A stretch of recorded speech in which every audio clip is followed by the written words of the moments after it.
Everyone. तो आज का जो हमारा लेक्चर है वो है कल्टीवेशन ऑफ फील्ड पी पे।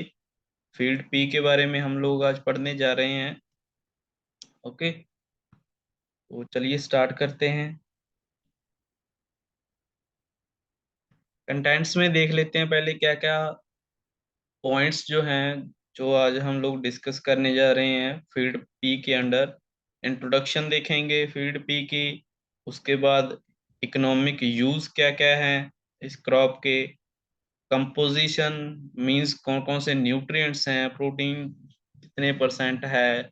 एरिया और डिस्ट्रीब्यूशन डिस्कस करेंगे कि किस कंट्री में, कौन सी कंट्री में ज़्यादा एरिया है, इसके अंडर कल्टीवेशन ज़्यादा होती है, किस कंट्री में कम होती है।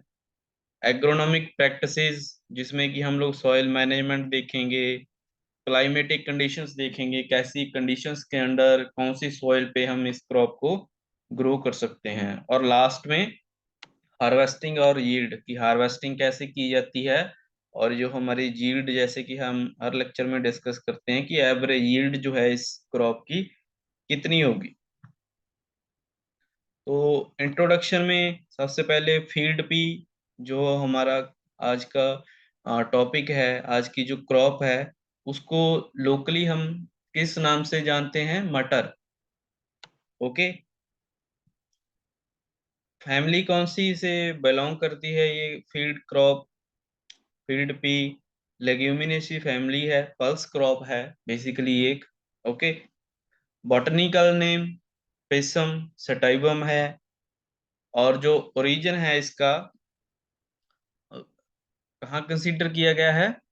सदर्न यूरोप और वेस्ट एशिया के अंदर।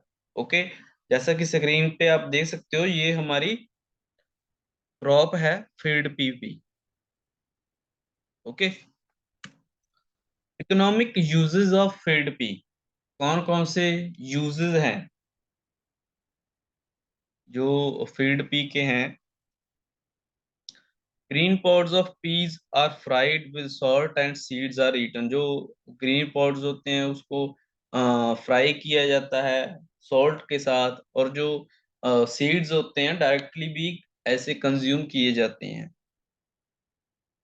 Mature seeds are used as vegetable और mixed in other food articles like pulao mixed vegetables. जो इसके मेच्योर सीड्स होते हैं जो कि पक जाते हैं सीड, वो एज ए उसकी या तो पुलाव बनाने में यूज होते हैं, या उसकी हम लोग सब्जी बनाते हैं मिक्स वेज में भी वो ऐड कर सकते हैं। Okay, husk and grinded seeds are fed to cattle.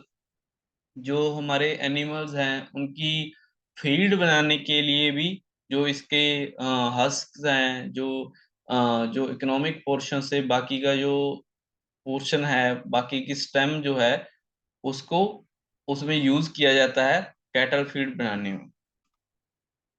Used as dal in India, जो इसका लार्जेस्ट कंजम्पशन है एज ए दाल होता है। ओके, इंडिया में इसकी दाल बनाई जाती है, और जो ज्यादा कंजम्पशन है दाल के रूप में ही इसका ज्यादा कंजम्पशन किया जाता है। Green peas are canned, frozen and dehydrated. इनको हम लोग स्टोर कर सकते हैं, केन्ड कर सकते हैं, फ्रोजन और डिहाइड्रेटेड, मतलब इनको स्टोर किया जा सकता है। और जब फ्यूचर में जब इसकी कल्टीवेशन नहीं होती, जैसे कि ये एक विंटर सीजन क्रॉप है, तो समर सीजन के टाइम भी हम लोग इस क्रॉप को यूज कर सकते हैं, क्योंकि हमने जो ड्यूरिंग विंटर टाइम जो इसको स्टोर किया था। It is also grown as mixed crop with oat and used as fodder। ये एक फॉडर क्रॉप के रूप में भी यूज किया जाता है। ओके, जो मिक्स्ड क्रॉप के रूप में भी कल्टीवेट किया जाता है ओट्स के साथ। ओके, तो ये इकोनॉमिक यूजेस हैं पीस के, मटर के, जो कि आप लोगों को नॉर्मल लाइफ में भी आप लोग देख सकते हो। कंपोजिशन ऑफ 100 ड्राइड, जो 100 ग्राम सीड्स हैं इनके, जो ड्राई सीड है उसमें जो कंपोजिशन है, मतलब उसमें जो न्यूट्रिएंट्स हैं, जैसे प्रोटीन कंटेंट है उसमें 22.5 ग्राम है, फैट जो है 1.8 8 ग्राम फैट है। कार्बोहाइड्रेट्स 62.1 ग्राम है 100 ग्राम के पीछे। कैल्शियम जो है 64 मिलीग्राम है। Iron 4.8 milligram. जो राइबोफ्लेविन है 0.15 मिलीग्राम। थाइमिन भी इसमें पाया जाता है जिसकी क्वांटिटी 0.72 मिलीग्राम है।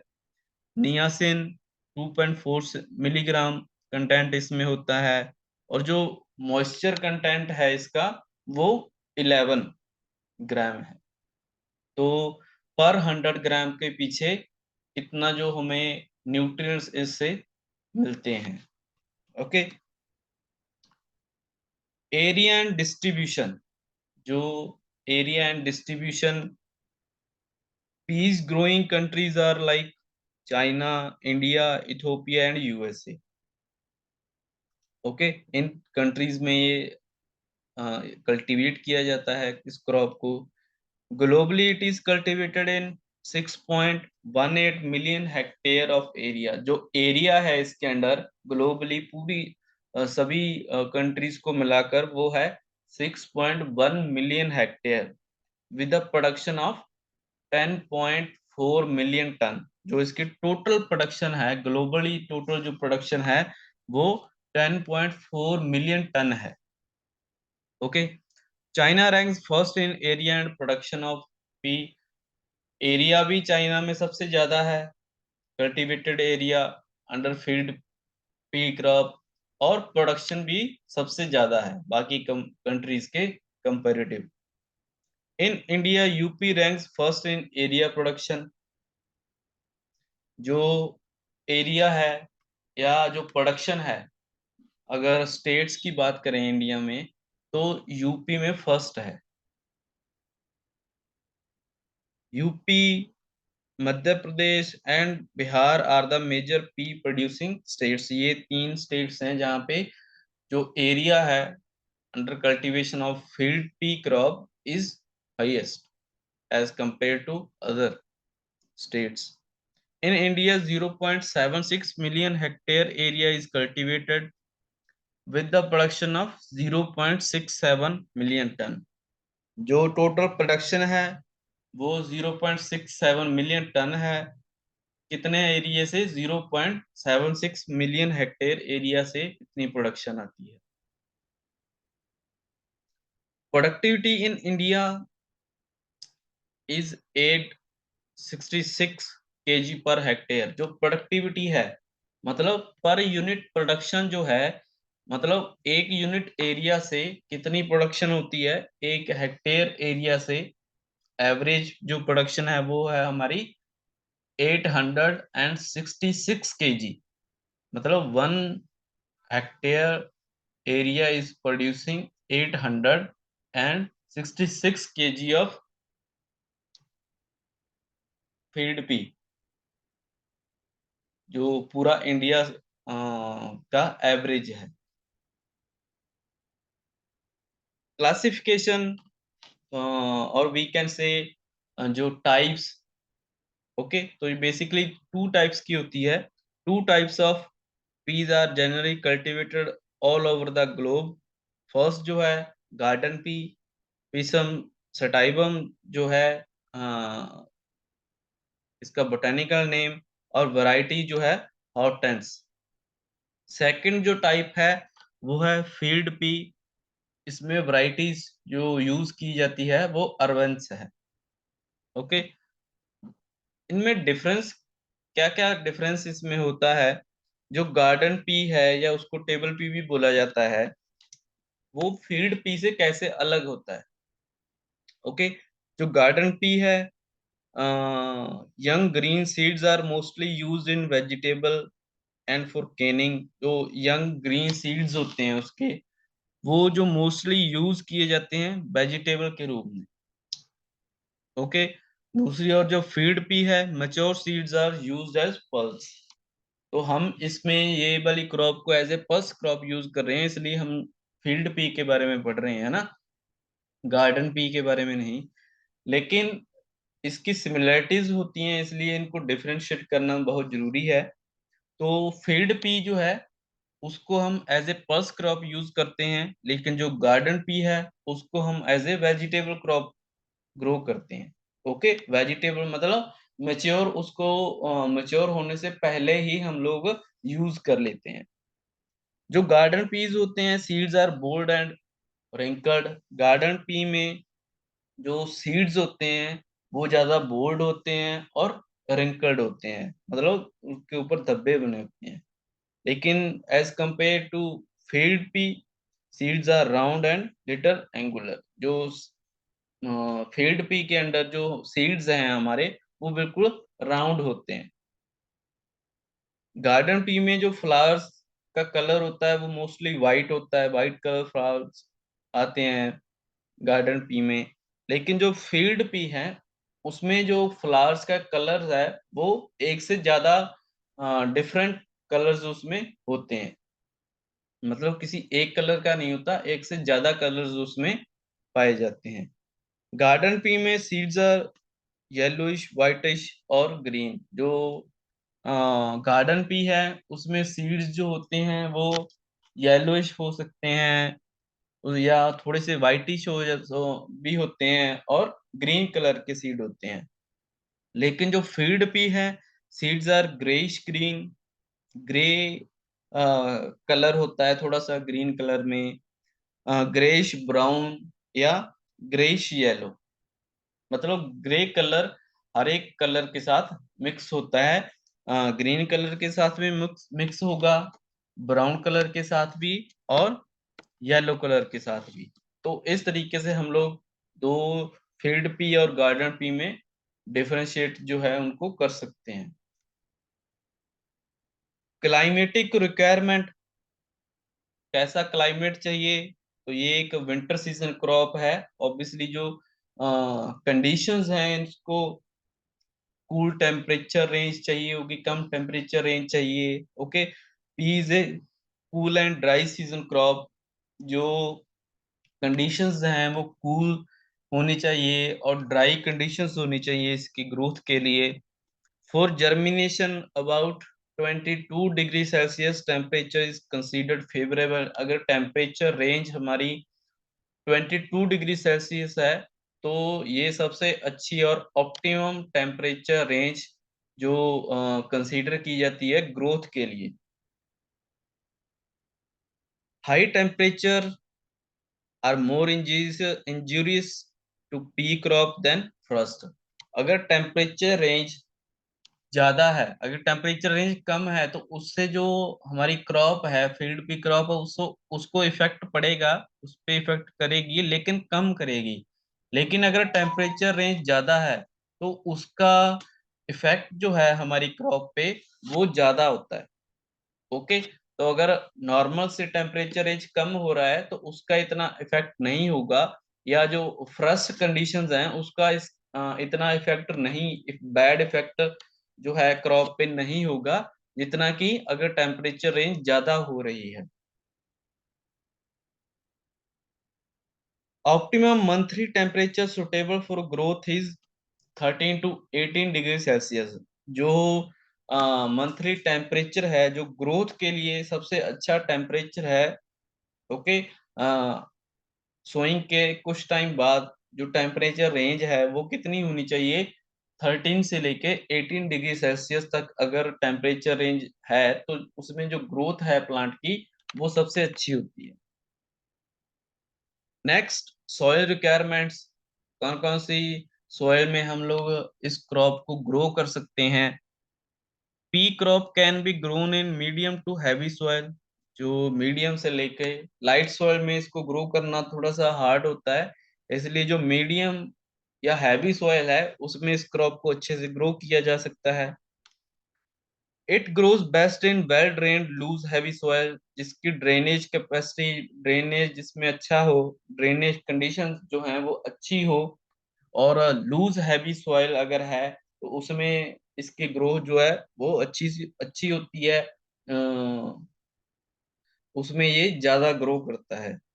It can not be grown in alkaline soil. अगर किसी सॉइल का पीएच जो ज्यादा है तो उस क्रॉप में, उस सॉइल में इस क्रॉप को जो ग्रो नहीं किया जा सकता। ओके।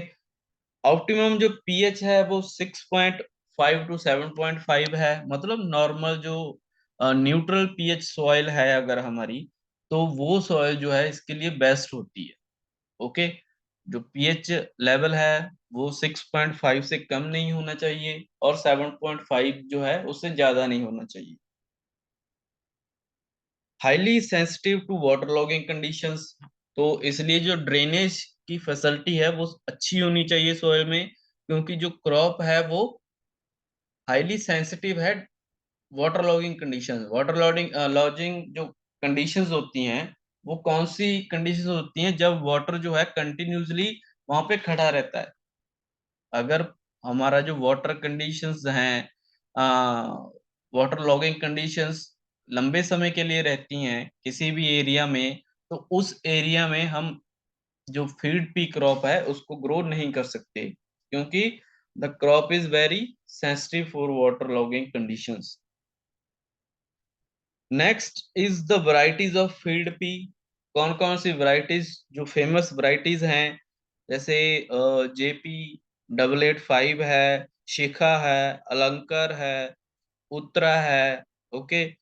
स्वप्न वैरायटी है, जंती है, मालविया मटर है, या पूसा प्रभात है, अंबिका या पूसा पान्ना वैरायटी है, और स्वाति। ये जो वैरायटीज है काफी फेमस वैरायटीज हैं, जो कि जिनका यील्ड जो है वो भी ज्यादा है, और जो पर्टिकुलर किसी स्पेसिफिक एरिया के लिए डेवलप की गई हैं और वहाँ उस एरिया पे इन्होंने अच्छे से परफॉर्म किया है। तो ये कुछ फेमस वैरायटीज हैं। नेक्स्ट जो है वो है क्रॉपिंग सिस्टम। कौन कौन सा क्रॉपिंग सिस्टम हम लोग अडॉप्ट कर सकते हैं। हम लोग जो खरीफ सीजन है उसमें मेज लगा सकते हैं, और उसके बाद जो है फील्ड पी विंटर सीजन में हम लोग लगा सकते हैं। राइस या फील्ड पी का सिस्टम भी हम लोग फॉलो कर सकते हैं। कॉटन भी लगा सकते हैं फील्ड पी के साथ। sorghum और फील्ड पी का कॉम्बिनेशन भी एक अच्छा कॉम्बिनेशन है। पर्ल मिलेट जो है, मिलेट्स। ओके। आजकल मिलेट्स जो है उनकी जो कल्टीवेशन है एज कंपेयर टू जो पहले का टाइम था, उस टाइम पे ज्यादा हो रही है। ओके। इनको प्रमोट किया जाता है, किया जा रहा है पर्ल मिलेट्स को। तो अगर मिलेट्स लगाना चाहे कोई फार्मर, तो मिलेट्स भी लगाया जा सकता है। Seeds and sowing.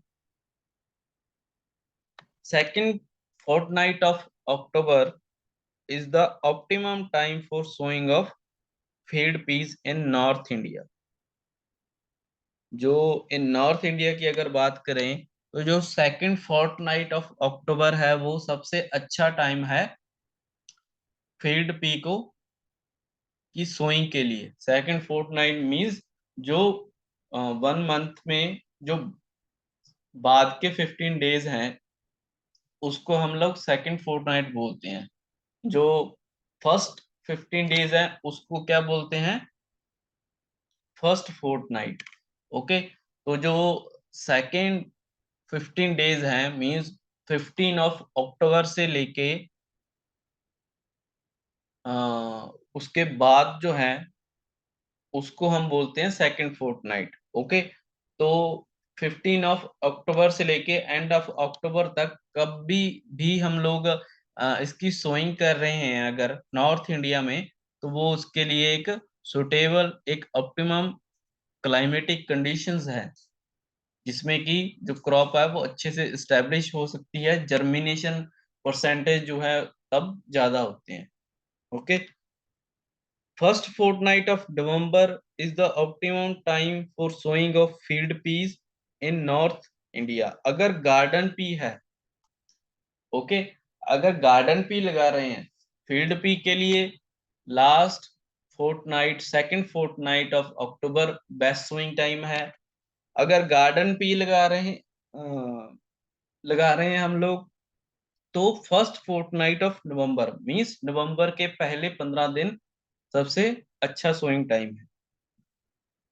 Sowing after October result in reduction in yield. Obviously जो अगर हम लोग ऑप्टिमम सोइंग टाइम से पहले या बाद उसकी सोइंग कर रहे हैं किसी भी क्रॉप की, तो उसका जो डायरेक्टली इफेक्ट पड़ता है यील्ड पे पड़ता है, क्योंकि डायरेक्ट जो इफेक्ट है क्रॉप की ग्रोथ पे पड़ेगा, और जो ग्रोथ है या जर्मिनेशन है उसका डायरेक्ट इफेक्ट हमारी यील्ड पे पड़ता है, क्योंकि हमें यील्ड चाहिए होती है प्लांट की।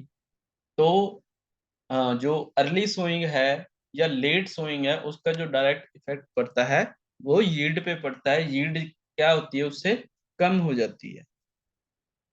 जो सीड रेट है 60 to 80 kg पर हेक्टेयर है, मींस 2.5 एकड़ में हमने जो 60 से लेके 80 kg सीड का यूज करना है।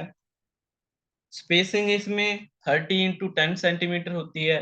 जो रो टू रो डिस्टेंस है वो 30 सेंटीमीटर है, और जो प्लांट टू प्लांट डिस्टेंस है वो 10 सेंटीमीटर रखा जाता है। सीड ट्रीटमेंट विद थीरम और carbendazim at the rate 2.5 gram per kg of seed before sowing. जो फंगल डिजीजेस हैं इस क्रॉप में, उससे बचाने के लिए जो हम लोग सीड ट्रीटमेंट करते हैं, तो उसके लिए कौन कौन सा केमिकल यूज कर सकते हैं?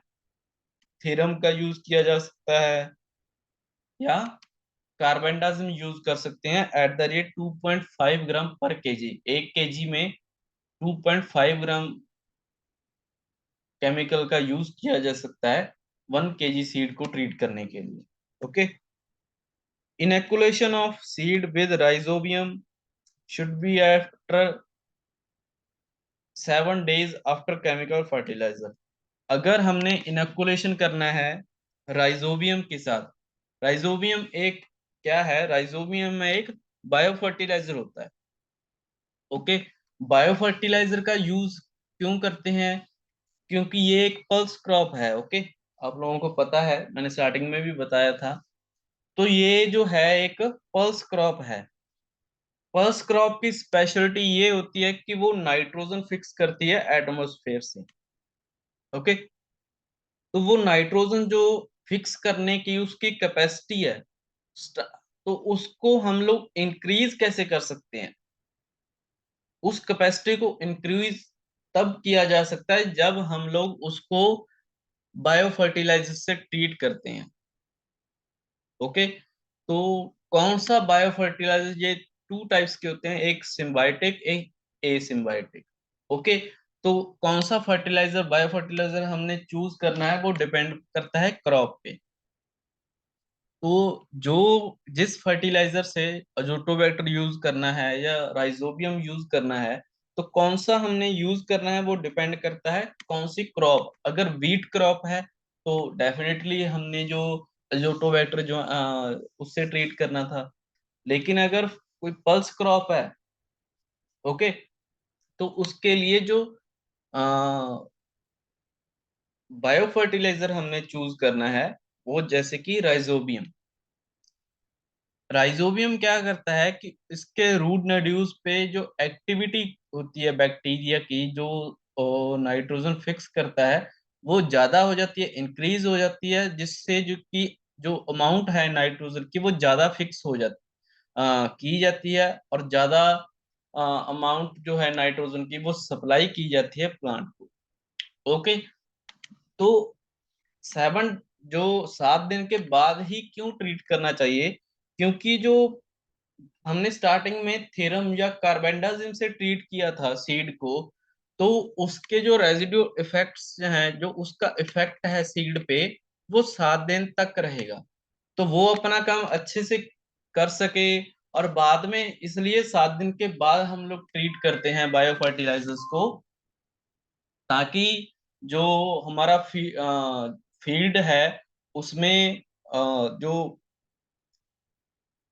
फंगल डिजीजेस हैं अगर प्रेजेंट हैं, तो ऑलरेडी हमने जो अपने प्लांट को या अपने सीड को थीरम और कार्बेंडाजिम से ट्रीट किया था, तो उससे जो डिजीजेस हैं प्लांट में वो कम लगेंगी। ओके। तो 7 दिन के बाद अगर हमने बायो फर्टिलाइजर या राइजोबियम से फील्ड को ट्रीट किया है, तो उससे क्या होगा कि हमारा जो नाइट्रोजन फिक्सेशन करने की कैपेसिटी है वो भी इंक्रीज हो जाएगी। तो इसलिए हम लोग जो 7 दिन के बाद फीड करते हैं, अगर हमारे फील्ड या किसी क्रॉप में अगर हमने दो न्यूट्रिएंट या दो जैसे कि केमिकल या बायो फर्टिलाइजर से ट्रीट करना हो तो न्यूट्रिएंट मैनेजमेंट कैसे करेंगे? 5.15 ton per hectare of FYM apply कर सकते हैं। जो FYM फार्म यार्ड मैन्योर है उसकी जो क्वांटिटी है हमने अप्लाई करनी है इस क्रॉप की सोइंग से पहले, at least 1 month before the sowing of feed pea. तो वो कितनी करनी है? 5.15 टन। आप लोगों ने देखा होगा, लेक्चर्स में भी सुना होगा कि जो मन्योर और जो मन्योर्स हैं, जैसे कि फार्म यार्ड मन्योर है या वर्मी कंपोस्ट है या पोल्ट्री मन्योर है, ओके, उसकी जो एप्लीकेशन है सॉइल में वो एटलीस्ट 1 मंथ पहले हमने अप्लाई करनी पड़ती है। उसको 1 मंथ पहले अप्लाई करना पड़ता है। लेकिन जो फर्टिलाइजर्स हैं उसको हम लोग सोइंग के टाइम या सोइंग के बाद ही अप्लाई करते हैं। क्यों? क्योंकि जो मन्योर्स हैं, कोई भी मन्योर हो, उससे जो न्यूट्रिएंट्स हैं वो डायरेक्टली अवेलेबल नहीं होते प्लांट को। वो पहले माइक्रो ऑर्गेनिज्म के द्वारा उसको डीकम्पोज किया जाएगा और बाद में जो न्यूट्रिएंट्स हैं उनको एक्सट्रैक्ट किया जाता है और एक्सट्रैक्ट करने के बाद उसको सॉइल में डिपॉजिट किया जाता है और सॉइल से प्लांट जो है अब्जॉर्ब करता है। तो इस पूरी प्रोसेस के लिए, इस पूरा साइकिल को जो है कंप्लीट होने के लिए, जो ऑर्गेनिक मैटर है हमारा या मन्योर है, मन्योर को ऑर्गेनिक मैटर भी बोला जाता है, तो उससे जो न्यूट्रिएंट्स हैं वो अब्जॉर्ब करने के लिए, सारे के सारे न्यूट्रिएंट्स अब्जॉर्ब करने के लिए कम से कम 2 से 4 साल का टाइम लगता है। ओके। लेकिन उसकी डीकम्पोजिशन के लिए, डीकम्पोजिशन मतलब मिक्स होने के लिए सॉइल में, उसको एटलीस्ट इसलिए हम लोग 1 मंथ पहले अप्लाई करते हैं ताकि वो अच्छे से मिक्स हो सके। जब हम अपना फील्ड प्रिपेयर करते हैं तब हमने इसको मिक्स करना है सॉइल में। ओके। तो जो भी मन्योर अगर है तो उसको सोइंग से 1 मंथ पहले, एटलीस्ट 1 मंथ, मतलब उससे ज्यादा टाइम पहले भी कर सकते हैं, लेकिन कम से कम 1 मंथ पहले हमने अप्लाई करना है। और जो केमिकल फर्टिलाइजर्स हैं, जब भी हम लोग उसको अप्लाई करते हैं वो जो अवेलेबल फॉर्म में होते हैं ताकि जो प्लांट्स हैं वो डायरेक्टली कंज्यूम कर सकें, अब्जॉर्ब कर सकें इन प्लांट्स को। इसलिए उसको पहले अप्लाई नहीं किया जाता, तब अप्लाई किया जाता है जबकि प्लांट को या सीड को रिक्वायरमेंट होती है। नाइट्रोजन कितनी चाहिए? 20 से लेके 30 kg पर हेक्टेयर नाइट्रोजन चाहिए इसमें। जो फॉस्फोरस है 60 to 70 kg पर हेक्टेयर फॉस्फोरस चाहिए होती है। पोटेशियम 30 to 40 kg पोटेशियम चाहिए। ओके। K2O फॉर्म में पोटेशियम मिलती है इसको, और P2O5 में की फॉर्म में phosphorus. Next is water management. How we can do water management? Crop is mostly grown under unirrigated areas. जो क्रॉप है वो अनइरिगेटेड एरिया के अंडर ग्रो की जाती है। ऐसा एरिया जो कि रेनफॉल पे डिपेंडेंट होता है। मतलब अनइरिगेटेड एरिया कौन सा एरिया होता है? जहां पे जो वाटर की अवेलेबिलिटी है वो कम होती है, या जो वाटर की अवेलेबिलिटी डिपेंड करती है रेनफॉल पे। Okay. It can tolerate drought conditions to some extent. जो फील्ड पी की हमारी क्रॉप है उसको जो वाटर रिक्वायरमेंट्स है उसकी वो बहुत कम है। ओके। अगर कुछ टाइम के लिए ड्रॉट कंडीशंस भी अकस हो रही हैं, प्लांट एरिया में, किसी एरिया में आ रही हैं ड्रॉट कंडीशंस, तो उस एरिया में भी जो प्लांट है वो सरवाइव कर सकता है थोड़े टाइम के लिए। First irrigation should be given at 45 days after sowing and second at pod filling stage. तो जो फर्स्ट इरिगेशन है अप्लाई करनी है वो हमने 45 डेज आफ्टर सोइंग, सोइंग के 45 दिन के बाद, और जो पॉड फिलिंग स्टेज जो है, जब पॉड फिलिंग स्टेज आती है या उस टाइम पे light and uniform irrigation should be given. जो इरिगेशन है वो लाइट होनी चाहिए, मतलब डीप इरिगेशन नहीं प्रोवाइड करनी। और जो इरिगेशन है वो यूनिफॉर्म होनी चाहिए, मतलब सभी पूरे के पूरे एरियाज को जो वाटर अवेलेबल हो वो सेम क्वांटिटी में अवेलेबल होना चाहिए। ऐसा नहीं कि एक एंड पे जो वाटर हमने ज्यादा अप्लाई कर दिया और फील्ड के दूसरे एंड पे कम अप्लाई किया है। ओके, तो यूनिफॉर्म डिस्ट्रीब्यूशन होना चाहिए वाटर का। Water logging conditions leads to considerable loss in the yield. अगर वाटर लॉगिंग कंडीशंस अक्कर हो रही हैं तो उससे जो हमारा यील्ड है क्रॉप से, अगर जो भी हमने यील्ड प्राप्त करनी है वो उसमें कम ही हो जाएगी। वो कम हो सकती है अगर वाटर लॉगिंग कंडीशंस हैं, क्योंकि वाटर लॉगिंग कंडीशंस के कारण जो क्रॉप है वो हमारी डैमेज हो सकती है। Since this crop is highly sensitive to poor drainage condition. तो जो ड्रेनेज कंडीशन है, ड्रेनेज क्या होता है, ये प्रोसेस होती है जिसमें कि वाटर को बाहर निकाला जाता है फील्ड से। ओके, तो ड्रेनेज कंडीशंस, जो ड्रेनेज सिस्टम बोल सकते हैं, ड्रेनेज फैसिलिटी बोल सकते हैं, तो वो अच्छी होनी चाहिए। ओके, अगर in case water logging conditions आती भी हैं फील्ड में, तो जो ड्रेनेज फैसिलिटी अच्छी होने के कारण जल्दी से जल्दी वाटर को रिमूव किया जा सके फील्ड से। Poor drainage leads to reduction in number of branches at pod per plant. जो हम यील्ड होती है, जो इकोनॉमिक यील्ड है किसी भी प्लांट की, ओके, वो डिपेंड करती है ग्रोथ पे, कि प्लांट की ग्रोथ कैसी है। इसमें इस क्रॉप में जो यील्ड है वो डिपेंड करती है ब्रांचेस पे। ब्रांचेस भी ग्रोथ से ही होती हैं। ग्रोथ अच्छी होगी तो नंबर ऑफ ब्रांचेस ज्यादा होगी, नंबर ऑफ ब्रांचेस ज्यादा होगी तो उस पे जो फ्रूट है वो ज्यादा लगेगा। ओके, पॉड्स जो हैं वो ज्यादा लगेंगे। जितने ज्यादा पॉड्स होंगे उसके अंदर उतने ही ज्यादा जो हमारे सीड्स होंगे, मतलब हमारी जो इकोनॉमिक यील्ड है वो उतनी ज्यादा होगी। ओके, अगर लेकिन वाटर लॉगिंग कंडीशंस में क्या होता है कि जो ग्रोथ है वो अच्छी नहीं होती। ग्रोथ अच्छी होने के ना अच्छी होने के कारण जो ब्रांचेस हैं वो कम हो जाती हैं।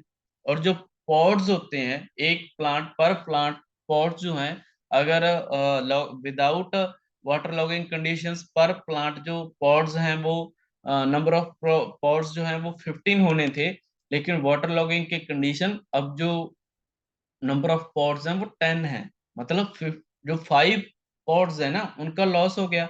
तो इसलिए जो वाटर लॉगिंग कंडीशन अगर होती भी हैं तो ड्रेनेज फैसिलिटी अच्छी होनी चाहिए ताकि जो क्रॉप को कोई नुकसान ना हो।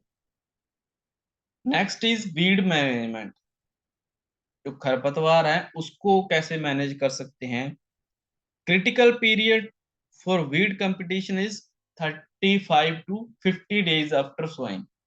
जो सोइंग के 35 से लेके 50 डेज तक जो क्रिटिकल पीरियड होता है, मतलब क्रॉप और वीड का कंपटीशन ज्यादा होता है इस इन दिनों में। Later on itself checks the growth of weeds. जो लेकिन क्योंकि 35 से 50 डेज आफ्टर सोइंग तब तक हमने जो वीड मैनेजमेंट है वो अपनी ओर से करनी होती है प्लांट फील्ड में। 50 डेज के बाद अगर कोई वीड आता है तो कंपटीशन के कारण जो वीड की ग्रोथ है वो नहीं होती उतनी। लेकिन अप टू 50 डेज जो हमने वीड की मैनेजमेंट अपने से करनी होती है इस फील्ड क्रॉप के अंदर। Major weeds are Chenopodium album, Lathyrus species और मेलिलोटस अल्बा, ये इसके मेजर वीड्स हैं। वीडीसाइड्स लाइक, इनको कंट्रोल करने के लिए जो पेस्टिसाइड्स हैं, हर्बिसाइड्स भी बोलते हैं, वीडीसाइड्स भी बोलते हैं। ओके, कौन कौन से वीडीसाइड्स हम लोग यूज कर सकते हैं? जो फ्लूक्लोरालिन है 0.75 kg पर हेक्टेयर, इसको हमने मिक्स करना है 800 to 1 litre 1000 litre of water. जो इस वीडीसाइड को हम लोग मिक्स करेंगे वाटर के साथ, और बाद में क्या करेंगे, उसको स्प्रे करेंगे। ओके, एंड ट्रिब्यूनल में भी यूज, जो स्प्रे करेंगे हम लोग अपने फील्ड पे, तो उससे क्या है, ये तीनों टाइप्स के वीड जो हैं, चिनोपोडियम एल्बम है, या लेथिरस स्पीसीज है, या मेलिलोटिस अल्बा है, इसको हम लोग इफेक्टली कंट्रोल कर सकते हैं। Harvesting and yield, last step is harvesting.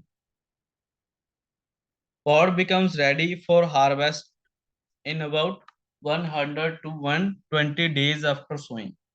जो पॉड्स हैं, ओके, जिसके अंदर हमारा जो ग्रेन होता है उसको पॉड्स बोलते हैं, बाहर की कवरिंग को। The pods are ready to harvest and it will take up to 100 to 120 days. 100 से लेके 120 डेज लगते हैं क्रॉप को मैच्योर होने के लिए। जो पॉड्स होते हैं इस टाइम में मैच्योर हो जाते हैं। Green pods are harvested, result in reduction of market value. अगर जो ग्रीन पॉड्स, जिसको कि वेजिटेबल के रूप में भी यूज किया जाता है, अगर वो हार्वेस्ट क्रॉप के मिडल में अगर उसको हार्वेस्ट किया गया है, तो जो फाइनल यील्ड जो है वो ऑब्वियसली कम होगी। Okay, delayed harvesting result in reduction of market value. जो जा जो हमारे डिले करते हैं हम लोग यील्ड ज्यादा लेने के चक्कर में, अगर हार्वेस्टिंग टाइम 100 डेज और 120 डेज के बीच है, मतलब जो हमारी क्रॉप है रेडी टू हार्वेस्ट है, लेकिन अगर उसमें हम डिले करते हैं या लेट हार्वेस्ट करते हैं, तो उससे क्या होता है, जो हमारी ग्रेन यील्ड है या इकोनॉमिकल यील्ड है या उसकी मार्केट वैल्यू जो है वो कम हो जाती है। ओके, तो जो राइट टाइम होता है हार्वेस्टिंग का, उसी टाइम पे जो है हार्वेस्टिंग कंप्लीट हो जानी चाहिए, ताकि जो मार्केट वैल्यू है, ओके, जा मॉइस्चर कंटेंट कम हो सकता है, ज्यादा हो सकता है, उससे मार्केटिंग वैल्यू जो है वो कम हो जाती है। ओके, तो हार्वेस्टिंग जो है राइट टाइम पे कंप्लीट हो जानी चाहिए। जो पॉड्स हैं, पॉड्स आर हैंड पिक, जो हाथों से पॉड्स को तोड़ा जाता है। Harvesting is done 3 to 4 times during the season. एक सीजन में जो हार्वेस्टिंग होती है वो 3 से 4 बार पॉसिबिलिटी है हार्वेस्टिंग की। For matured grains harvesting is done when leaves begin to turn yellow. जब जो लीव्स होते हैं, पत्ते जो होते हैं, वो येलोइश होना स्टार्ट कर देते हैं, ओके, तो जो मेच्योरिटी पीरियड है उसको कंसीडर किया जाता है, और जो हम लोग हार्वेस्टिंग की प्रोसेस है उसको कंप्लीट कर सकते हैं जब जो लीव्स हैं वो येलोइश होना स्टार्ट कर दे। द एवरेज यील्ड, जो लास्ट हमारा यील्ड का कितनी यील्ड हम लोग किसी एरिया से ले सकते हैं, तो जो एवरेज यील्ड है, लास्ट स्टेप है इसके अंदर, वो है यील्ड कितनी। तो कितनी यील्ड हम लोग ले सकते हैं, 800 टू 1000 kg पर हेक्टेयर। 800 kg से लेके 1000 kg तक हम लोग जो यील्ड वो ले सकते हैं एक हेक्टेयर से, मतलब 2.5 एकड़ एरिया से हम लोग 800 से लेके 1000 kg तक यील्ड जो है वो ले सकते हैं। ओके, तो this was all about the field pea crop. I hope you get each and every point